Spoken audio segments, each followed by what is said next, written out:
Izzi.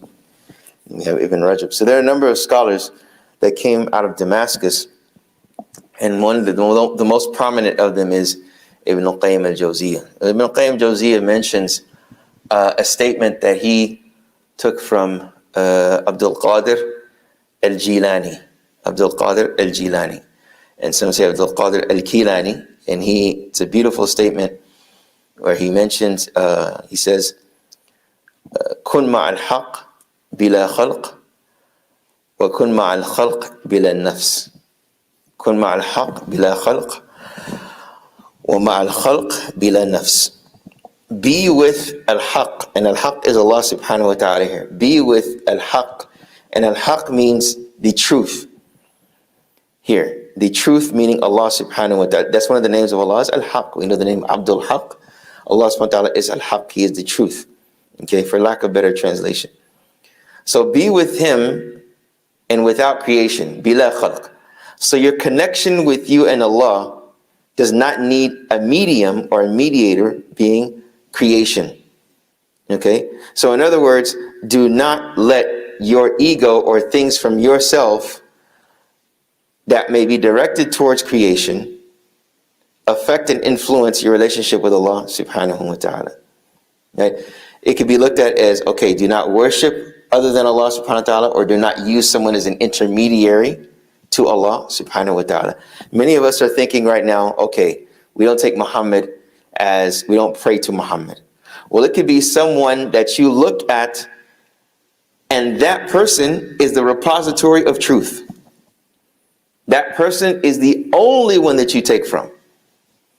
And you don't take from anyone else. And whatever that person says is the haqq.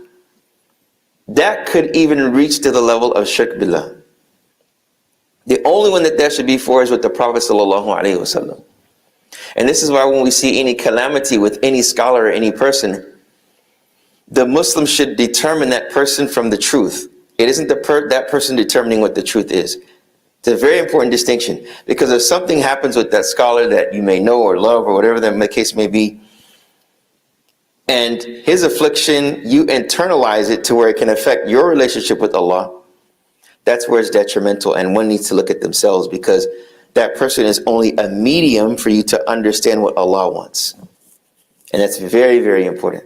So be with the truth without creation. And then he says, be with creation without yourself. Basically, when you are with creation, you are looking to help them, and there is no ulterior motive.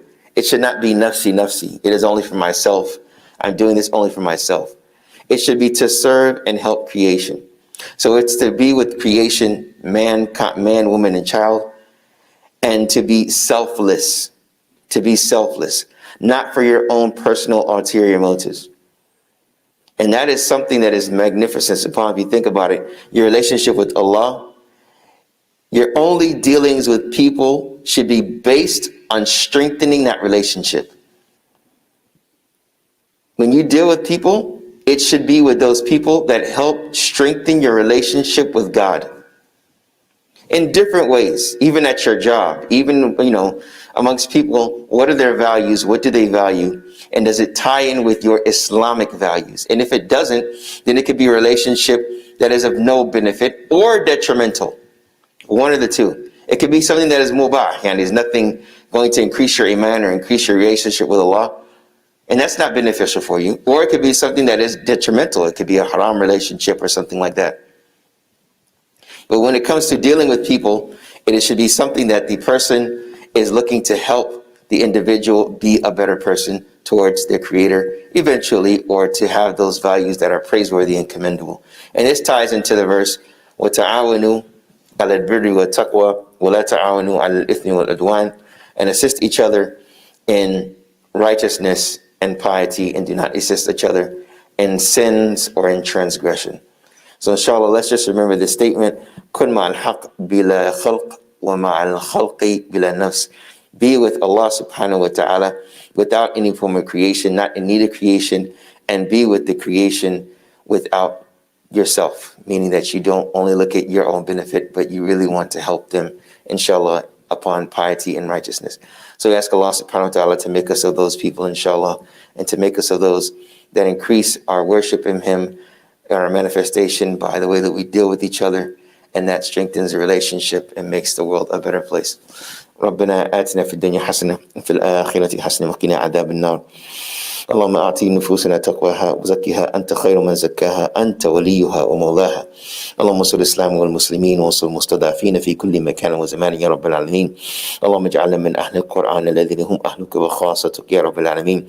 اللهم انفعنا وارفعنا بالقرآن الذي أيدت مكانه وبينت برهانه وقلت فإذا قرأناه فاتبع قرآنه ثم إن علينا بيانه يا رب العالمين. تب علينا إنك أنت التواب الرحيم. وصلى الله وسلم وبارك على نبينا محمد وعلى آله وصحبه أجمعين.